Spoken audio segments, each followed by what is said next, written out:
வணக்கம். மாணவர் இடைவிலகலும் மாணவர் வரவொழுங்கினமும். இடைவிலகலும் வரவொழுங்கினமும் இந்த தலைப்பிலே தான் இன்று காணொளி வெளியாகின்றது. குறிப்பாக பாடசாலைகளிலே மிகவும் தொல்லையான பிரச்சனையாக மாணவரது இடைவிலகலும் மாணவருடைய வரவொழுங்கினமும் காணப்படும். இது குறிப்பாக கிராமப்புற பாடசாலைகளிலே இதை அநேகமாக காணக்கூடிய ஒரு பிரச்சனையாக தென்படும். அந்த வகையிலே இலங்கையிலே மட்டக்களப்பு மாவட்டத்திலே கல்குடா கல்வி வலயத்திலே மிக மிக கஷ்ட பிரதேசத்தில் அமைந்த ஒரு பாடசாலையிலே இடம்பெற்ற உண்மை சம்பவங்களை எடுத்து கூறுவதனூடாக அந்த பாடசாலை முகாமைத்துவம், அந்த முகாமைத்துவத்தை தலைமை தாங்கி நடத்துகின்ற ஒரு அதிபர் அந்த பாடசாலையிலே எவ்வாறு செயற்பட்டார் என்பதை, அந்த உண்மை சம்பவத்தை எடுத்து கூறி ஒவ்வொரு பாடசாலையும் தங்களது பாடசாலை முகாமைத்துவத்தை எவ்வாறு செப்பனிட வேண்டும், எவ்வாறு அவற்றை மேற்கொள்ள வேண்டும் என்பதை விளக்குவதுதான் இந்த காணொளியின் நோக்கமாக அமைகிறது. குறிப்பாக பாடசாலைகளிலே கடமையாற்றிக் கொண்டிருக்கின்ற அதிபர்கள், ஆசிரியர்கள், ஏனையோர்கள் இந்த சம்பவ கற்கையை பார்க்கின்ற போது இந்த சம்பவ கற்கையிலே வருகின்ற விடயங்கள், அந்த குறித்த அதிபர் கையாண்ட உபாயங்களை, அவர் கையாண்ட நுட்பங்களை பார்வையிட்டு தாங்களும் எதிர்கால முகாமைத்துவத்தை எவ்வாறு திட்டமிட வேண்டும் என்பது பற்றியான ஒரு தீர்மானத்தை எடுத்துக்கொள்வதும் இந்த காணொளி வெளியாகும் நோக்கமாக இருக்கின்றது. அது மாத்திரமல்ல, இன்னும் ஒரு நோக்கமாக முகாமைத்துவத்தை கற்றுக்கொண்டிருக்கின்ற மாணவர்கள், டிப்ளோமாதாரிகளாக இருக்கலாம் அல்லது பட்ட மாணவர்களாக இருக்கலாம், அவர்களுக்கு இந்த சம்பவங்கள் ஒரு கல்வி புலத்திலே உள்ள ஒரு சம்பவ கற்கையாக, ஒரு விடய ஆய்வாக அவர்களுக்கு இது அமையும் என்ற நம்பிக்கையிலும் இந்த காணொளியை நாங்கள் வெளியீடு செய்கின்றோம். அத்துடன் தற்போது கற்றுக்கொண்டிருக்கின்ற மாணவர்களும் மாணவருடைய பெற்றோர்களுக்கும் இது ஒரு விழிப்புணர்வாக அமையும் என்ற காரணத்தினால் இந்த காணொளியை நாங்கள் வெளியீடு செய்கின்றோம். தற்பொழுது வாருங்கள் சம்பவத்துக்குள் செல்வோம். இது ஒரு கஷ்ட பிரதேச பாடசாலை. ஏற்கனவே குறிப்பிட்டது போன்று இந்த பாடசாலைக்கு ஒரு புதிய அதிபர் நியமனம் பெற்று அங்கே வருகிறார். அந்த பாடசாலை மிகவும் கிராம சூழலில் அமைந்த பாடசாலை. இந்த அதிபர் ஒரு நகர வாழ்க்கையில் வாழ்ந்து கொண்டிருந்த அதிபர். அவருக்கு இந்த கிராம சூழல் மிகவும் விருப்பமாக இருந்தது. பாடசாலைக்கு வந்த அதிபர் அங்கே வரவிடாப்புகளை பார்க்கிறார், மாணவர் தொகையை பார்க்கிறார். ஆனால் வரவிடாப்புகளிலே மாணவர்களுடைய எண்ணிக்கை, அந்த வரவிடாப்பை நிரம்பி வழிந்து காணப்படுகிறது மாணவருடைய பெயர்களினால். ஆனால் வரவிடாப்பு நிரம்பியிருந்த போதிலும் வகுப்பறை மாணவர்களால் நிரம்பியிருக்கவில்லை. 45 மாணவர்கள் 50 மாணவர்கள் அந்த வரவிடாப்பிலே காணப்பட்ட போதிலும் வகுப்பறையிலே 10-15 மாணவர்களே வருகை தந்திருந்தார்கள். இதனை கண்ணுற்ற அந்த அதிபர் பெற்றோர்களை அழைத்து பல கூட்டங்களை நடத்தி பார்க்கிறார். அதனாலும் எந்த மாற்றங்களும் ஏற்படவில்லை. எனவே அவர் பாடசாலைக்கு வருகை தராத மாணவர்களையும் இடைவிலகி நிற்கும் மாணவர்களையும் அழைத்து வருவதற்காக ஒரு நாள் அந்த பாடசாலையின் பிரதி அதிபரையும் ஒரு ஆசிரியரையும் அழைத்து கொண்டு வீட்டு தரிசிப்புக்காக செல்கிறார். இவ்வாறு ஒவ்வொரு வீடுகளுக்கும் சென்று மாணவர்களை பாடசாலைக்கு அழைப்பதற்காக பாடசாலைக்கு அனுப்பி வைக்குமாறு கேட்டு பெற்றோர்களை சந்தித்து கொண்டிருக்கிறார். இவ்வாறு சென்று கொண்டிருக்கிற வேளையிலே ஒரு வீட்டுக்கு செல்கிறார்கள். அந்த வீட்டுக்கு செல்கின்ற போது அங்கே ஒரு குடிசை வீடு. குடிசை வீட்டுக்கு பக்கத்திலே உயர்ந்த ஒரு மாமரம். அந்த மாமரத்துக்கு கீழே அந்த வீட்டு தலைவர், பாடசாலைக்கு மாணவர்களை அனுப்பாத அந்த பெற்றோர், அந்த வீட்டு தலைவன் தனது மனைவியின் மடியிலே படுத்துக்கொண்டு இருக்கிறார். அங்கே வானொலி பெட்டி ஒன்று உரலுக்கு மேலே இருந்து பாடலை இசைத்து கொண்டிருக்கின்றது. பக்கத்திலே ஒரு நாய் கட்டியிருக்கிறார்கள். இப்படி ஒரு அழகான ஒரு சூழலிலே இந்த அதிபரும் பிரதி அதிபர் ஆசிரியரும் உள்ளே நுழைகிறார்கள். உள்ளே நுழைந்தவர்கள் அதிபர் கேட்கிறார், உள்ளே வரலாமா என்று அதிபர் கேட்கிறார். அதுக்கு அந்த பெற்றோர் கூறுகிறார், உள்ளுக்கு வந்து விட்டால் அந்த கேள்வியை கேட்கிறீர்கள் என்று அந்த குடும்பத் தலைவன் கேட்கிறார். அதுக்கு பிற்பாடு அதிபர் கேட்கிறார், நாய் கடிக்குமா? நாய் என்றால் கடிக்கும் தானே என்று அந்த பெற்றார் சொல்லுகிறார். ஆரம்பமே அமக்களமாக அமைந்து விடுகிறது. அந்த வீட்டு தலைவனுக்கும் அதிபருக்கும் இடையில் உள்ள தொடர்பாடல் தொடக்கத்திலேயே மிகவும் சிக்கலாக தொடங்கப்பட்டு விட்டது. அப்போது அதிபர் கதையை தொடங்குகிறார். நீங்கள் உங்களுடைய பிள்ளையை பாடசாலைக்கு அனுப்பவில்லையே, அதுதான் நாங்கள் இங்கு தேடி வந்தோம். உங்களுடைய பிள்ளையை நாங்கள் பாடசாலைக்கு அழைத்து செல்வதற்காகத்தான் வந்திருக்கிறோம். இந்த மாணவன் நீண்ட காலமாக பாடசாலைக்கு வரவில்லை. எனவே அவனுடைய எதிர்காலத்தை கருத்தில் கொண்டு தயவு செய்து எங்களுடன் ஒத்துழையுங்கள் என்று அந்த அதிபர் கேட்கிறார். இந்த நேரத்திலே உப அதிபர் இதையெல்லாம் கேட்டுக்கொண்டிருந்த மாணவன் குடிசைக்குள் ஓடி ஒளிக்கிறான். குடிசைக்குள் புகுந்த பிரதி அதிபர் அந்த மாணவனை வெளியிலே இழுத்து வருகிறார். இழுத்து வருகின்ற போது அந்த பெற்றார் கோபமடைகிறார், ஆத்திரமடைகிறார்.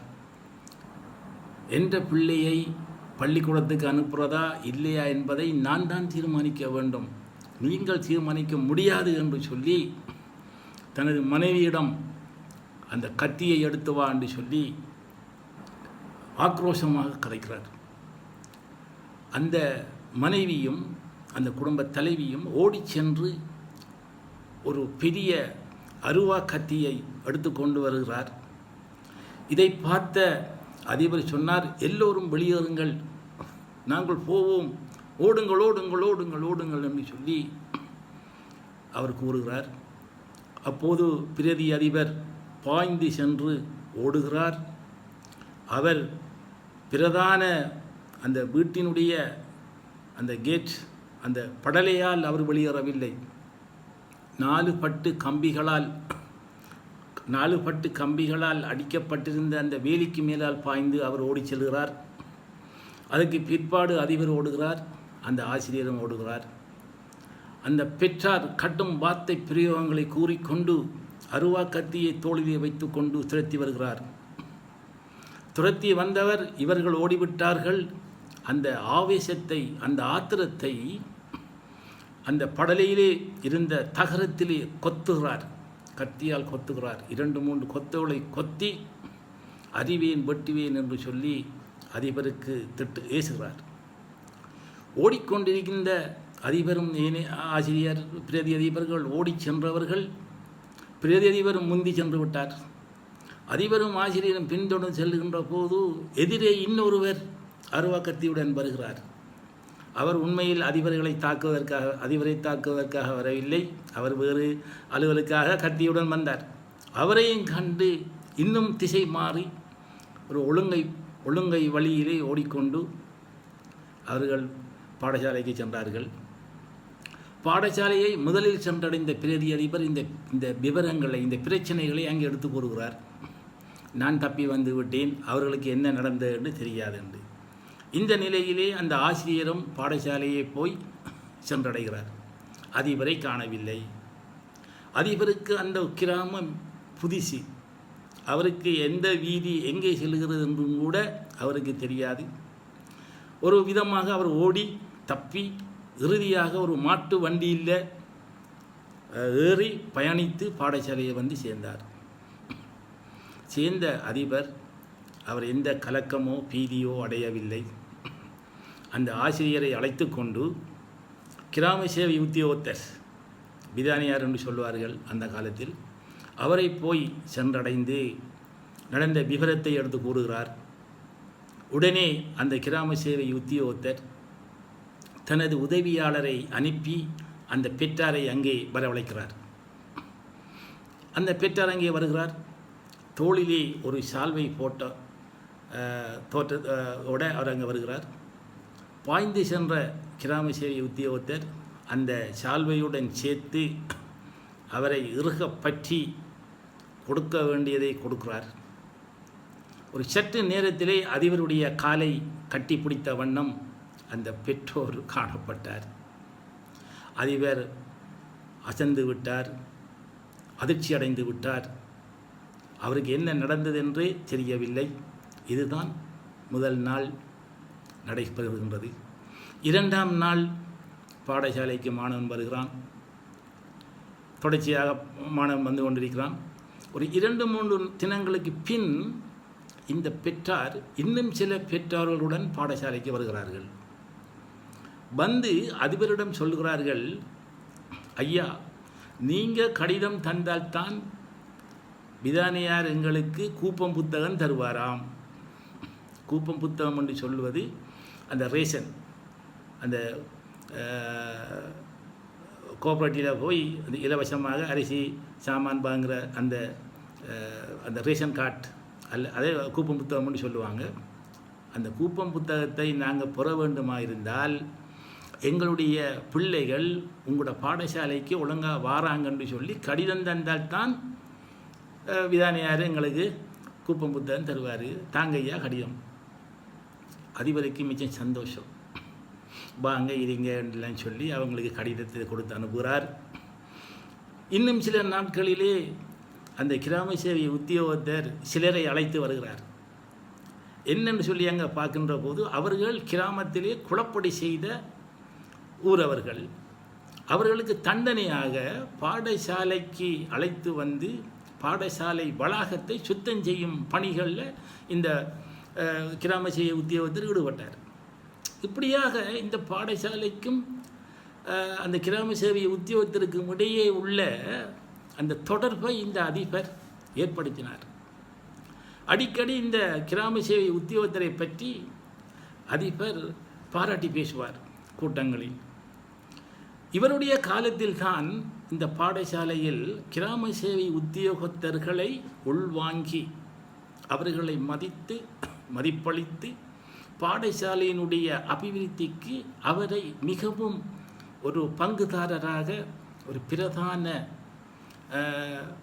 உத்தியோகத்தராக அவங்க ஆக்கினார்கள். அந்த கிராம சேவை உத்தியோகத்தரை அந்த பாடசாலையில் நடக்கும் எல்லா விழாக்களுக்கும் அவரை விருந்தினராக இந்த அதிபர் அழைத்து கொண்டிருந்தார். இந்த அதிபர் இந்த கிராமத்து பாடசாலையிலே இந்த பெற்றார்களையும் பிள்ளைகளையும் பாடசாலையை நோக்கி இடைவேளைகள் மாணவர்களை இழுத்து வருவதற்கு இந்த கிராம சேவை உத்தியோகத்தர் பிரதான பங்காற்றினார். அந்த கிராம சேவை உத்தியோகத்தரை முழுமையாக பயன்படுத்தி கொண்ட அதிபர் இவர்தான். இவ்வாறு பல இடைவேளைகள் மாணவர்களையும் வர ஒழுங்கிய மாணவர்களையும் வழிப்படுத்துவதில் இந்த அதிபர் முக்கிய பங்காற்றினார். பெற்றார்களை பொது கூட்டங்களிலே பெற்றார்களை பாராட்டுவார். ஒவ்வொருவருக்கும் நல்ல பாராட்டுதல்களை செய்து காலப்போக்கில் பெற்றோர்கள் அனைவரும் பாடசாலையுடன் இணைந்து தொழிலாற்றக்கூடிய ஒரு நிலை உருவாகியது. இதன் வாயிலாக பக்கத்து கிராமத்தில் இடைவிலகலாக இருந்த மாணவர்களை கூட, அதாவது பக்கத்து கிராமத்திலே தரம் 5 வரை வகுப்புள்ள பாடசாலைகளில் தரம் 5ஐ கற்ற மாணவர்கள் தரம் 6 கற்பதற்கு வேறு பாடசாலைகளில் செல்லாமல் அங்கே இடைவிலகி இருந்தார்கள். அவர்களையெல்லாம் இந்த அதிபர் அழைத்து வந்து பாடசாலைக்குள் சேர்த்து அவர்களை உயர்வடைய இந்த அதிபர் காரணமாக இருந்தார். இவ்வாறு இந்த அதிபர் என்ன செய்தார் என்றால், இந்த பாடசாலை பிற்காலத்திலே ஒரு உயர்ந்த பாடசாலையை வருவதற்கு தன்னுடன் கடமையாற்றி கொண்டிருந்த ஆசிரியர்களையும் தன்னை போன்று தொழிற்பட வைத்தார். அந்த அதிபர் யார் என்று பார்த்தால், ஆரியம்பதியை புறப்பணமாக கொண்ட அந்த அதிபர் ராஜரட்னம் அவர்கள்தான் இந்த பாடசாலைக்கு முதல் அதிபராக புதிய நியமனத்துடன் வந்த அதிபர் அவர்தான். பிரதி அதிபராக இருந்தவர் மூதூர் சேனை உரை புறப்படமாக கொண்டு பந்தாருமுலையிலே வாழ்ந்த திரு ஸ்ரீகிருஷ்ணராஜா அவர்கள் தான் பிரதி அதிபராக இருந்தார். இவர்கள் இருவரும் இணைந்து ஒரு இணைப்பாட்டம் செய்ததாக குறிப்பிட முடியும். அவர்களுடைய அந்த இணைப்பாட்டம்தான் இந்த பாடசாலையினுடைய வெற்றிக்கு காரணமாக இருந்தது. இவ்வாறு இவர்களினால் இடைவிலகலில் இருந்து வந்த மாணவர்கள் இன்று பலர் அரசு உத்தியோகங்கள் பார்க்கிறார்கள். அருவா கத்தி எடுத்து திரட்டிய அந்த பெற்றாரின் 2 பிள்ளைகள் பட்டதாரிகளாகவும் அரசாங்க உத்தியோகம் பார்ப்பவர்களாகவும் இப்போ இருக்கிறார்கள். அதே போன்று ஏனைய இடைவிலகல் மாணவர்களும் அரச உத்தியோகங்கள் பார்க்கிறார்கள், பட்டதாரிகளாக இருக்கிறார்கள். இது உண்மையிலே ஒரு மகிழ்ச்சியான விஷயம். இந்த அதிபர்களுடைய வழியிலே இங்கு கடமையாற்றிய அந்த பிள்ளையை தேடிச் சென்ற ஒரு ஆசிரியரும் இந்த அதிபருடைய காலத்தில் இருந்து 25 வருடங்களுக்கு பின் அந்த ஆசிரியர் அதிபராக இந்த பாடசாலைக்கு வருகிறார். அவரும் ராஜரட்னம் அதிபருடைய பாதையிலே, ஸ்ரீகிருஷ்ணராஜா அவர்களுடைய பாதையிலே அவரும் பயணித்தார். அவர் அதிபராக இருக்கிற காலத்திலும் இந்த பாடசாலையிலே ஒரு சுவாரஸ்யமான விடயம் இடம்பெற்றது. ஒரு ஏஎல் படித்து கொண்டிருந்த மாணவன் இடைவிலகி விடுகிறான். நல்ல கட்டிக்கார மாணவன், குடும்ப வறுமை காரணமாக அவன் இடைவிலகிறான். இருந்த போதிலும் இந்த அதிபர் அந்த மாணவனுடைய வீட்டுக்கு சென்று அடிக்கடி பெற்றோருடன் கதைத்து அந்த மாணவனை பாடசாலைக்கு அனுப்புமாறு கூறுகிறார். ஆனால் பெற்றோர் கவனிக்கவில்லை. இறுதியாக அதிபர் அந்த மாணவனுடன் படித்து கொண்டிருக்கிற மாணவர் ஒருவரை கூப்பிட்டு இந்த மாணவனை சந்திக்க போகும் நேரத்தில் எல்லாம் அந்த மாணவனை சந்திக்க முடியாமல் இருக்கும். காரணம் என்னவென்றால், அதிகாலையில் 5:30 மணிக்கு அந்த மாணவன் வேலைக்கு செல்வான். செங்கல் தொழிற்சாலையிலே அவர் கூலி தொழிலாளியாக அந்த மாணவன் மாறியிருந்தார். அதிகாலை 5:30 மணிக்கு செல்பவர் இரவு 8:30 மணிக்கு பின் தான் வீட்டுக்கு வருவார். அப்போ இந்த மாணவனை எவ்வாறாவது சந்திக்க வேண்டும் என்பதற்காக இந்த அதிபர் அந்த மாணவனுடன் கூட படிக்கும் ஒரு மாணவனையும் அழைத்து கொண்டு அந்த மாணவனுடைய வீட்டுக்கு அருகாமையில் இருந்த ஒரு கூழா மரத்தின் அடியிலே இவர் போய் ஒளிந்து கொள்கிறார். அதிபர் அந்த வீட்டில் போய் இருந்தால் அந்த மாணவன் எங்கள் வீட்டுக்கு வரமாட்டான் என்பதற்காக இவர் சென்று தாயிடம் கேட்கிறார். மகன் வரவில்லை என்று தாய் சொல்லுகிறார். சரி, நான் வருகிறேன் என்று சொல்லிவிட்டு அவர் போகவில்லை. அந்த வீட்டுக்கு பக்கத்து காணியிலே உள்ள கூழா மரத்துக்கு கீழ் அவர் ஒளிந்து கொள்கிறார். அந்த மாணவனும் உதவியுடன் அவரை இங்கே ஒளிந்து கொள்கிறார். இரவு 8 மணி ஆகியும் மாணவன் வரவில்லை. 8:30 மணி ஆகியும் மாணவன் வரவில்லை.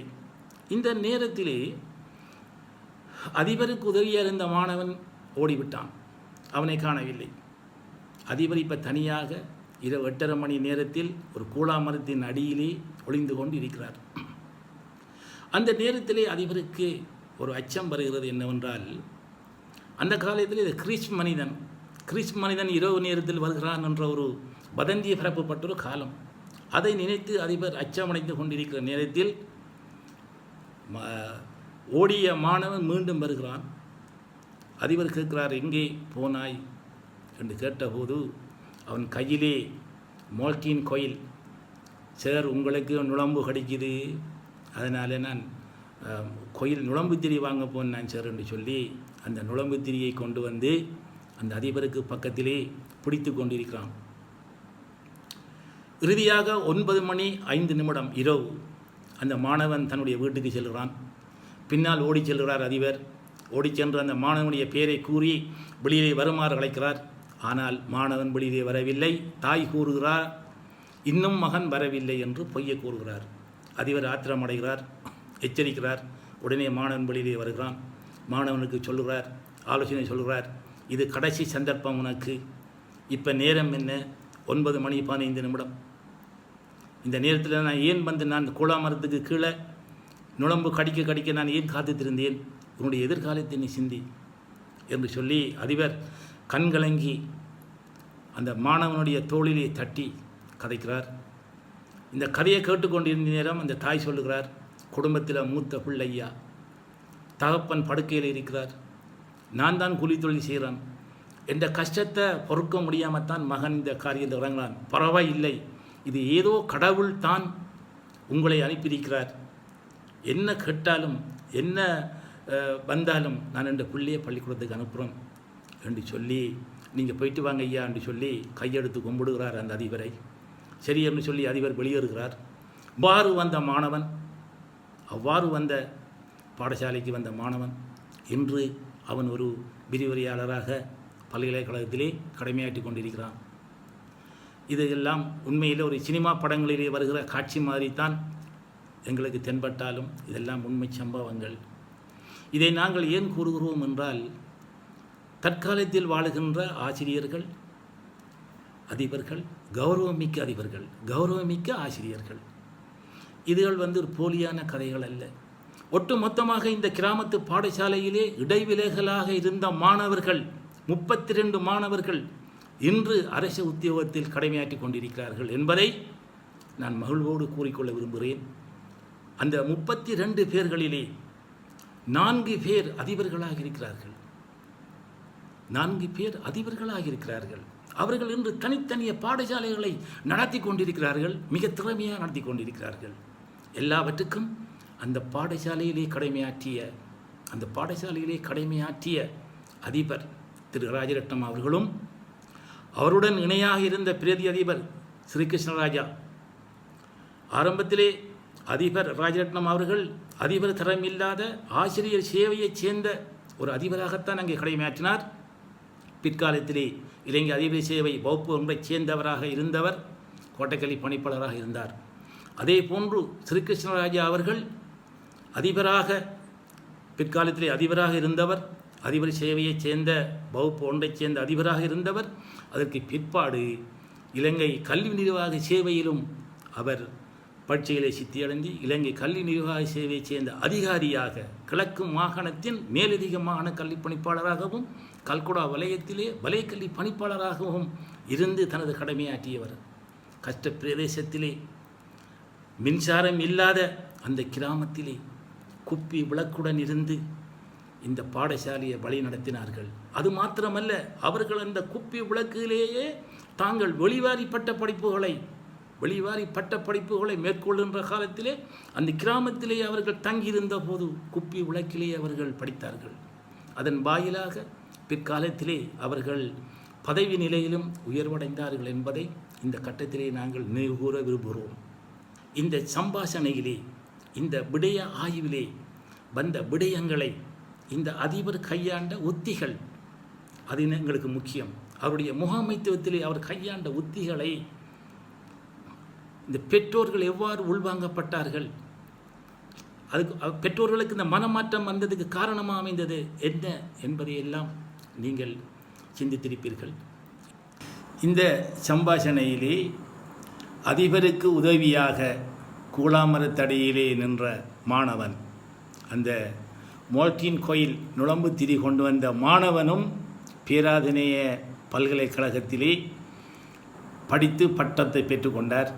அரசியல் விஞ்ஞானத்திலே சிறப்பு பட்டத்தை பெற்றுக்கொண்டவர். அவரும் தற்பொழுது அரச பணியிலே கடமையாற்றுகின்றார். உண்மையில் இது ஒரு மகிழ்வான ஒரு செய்தி எங்களுக்கு. எனவே அன்புக்குரிய கௌரவத்துக்குரிய அதிபர்களே, கௌரவத்துக்குரிய ஆசிரியர்களே, உங்களுடன் இணைந்து பயணிக்கின்ற அந்த மாணவ செல்வங்களை, அவர்களை தொடர்ந்து அந்த பயண பாதையிலே இணைத்து கொண்டு பயணியுங்கள் என்று உங்களை அன்பாக கேட்டுக்கொள்கின்றோம். இந்த இடைவிலகல் வர ஒழுங்கினம் இது இரண்டையும் பாடசாலையில் இருந்து நாங்கள் ஒழிப்போம் என்று கேட்டு விடைபெற்றுக் கொள்கின்றேன். நன்றி, வணக்கம்.